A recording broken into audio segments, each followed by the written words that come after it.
सुरगाणा तालुक्यातील पळसण येथे शनिवारी दिनांक 27 एप्रिल रोजी दुपारी गोवंशीय 29 जनावरे पोलिसांनी ताब्यात घेतली होती। सुरगाणा पोलिसांनी वाहन चालक मुझफ्फर शेख वय 31 वर्ष राहणार मालेगाव यास अटक करून रविवारी दिनांक 28 एप्रिल दिंडोरी न्यायालयात हजर केले असता 2 दिवसांची पोलीस कोठडी सुनावण्यात आली। पळसण उंबरठाण रोडवर 4 वाजता 10 चाकी ट्रक MH18 BZ 8050 जात असताना मागील टायरमधून धूर निघू लागल्याने ट्रक रोडच्या कडेला थांबला होता। पळसणच्या सरपंच रंजना चौधरी यांनी तात्काळ टँकर मागून आग आटोक्यात आणली।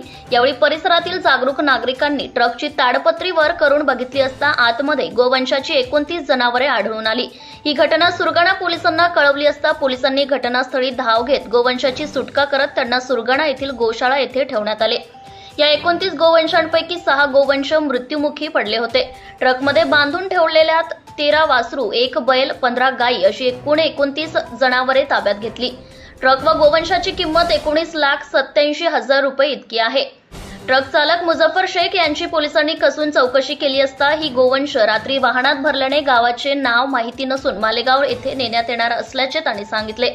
याच गुन्ह्यातील संशयित आरोपी अबू मोहम्मद गोरी उर्फ अबू पंचाळ राहणार जामुन माथा तालुका सुरगाणा, युनुस पूर्ण नाव माहिती नाही, रफिक शब्बीर नाईक, सरफराज शेख पंखा राहणार अभोणा तालुका कळवण, फारुख खान फैजुला राहणार मालेगाव हे फरार असून त्यांच्या विरोधात सुरगाणा पोलीस ठाण्यात गुन्हा दाखल करण्यात आलाय। फरार आरोपी सरफराज शेख यांच्या विरोधात सुरगाणा पोलीस ठाण्यात गो तस्करीचे इतरही गुन्हे दाखल आहेत।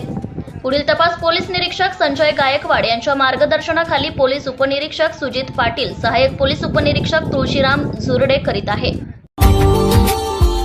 Subscribe now and press the bell icon. Never miss an update.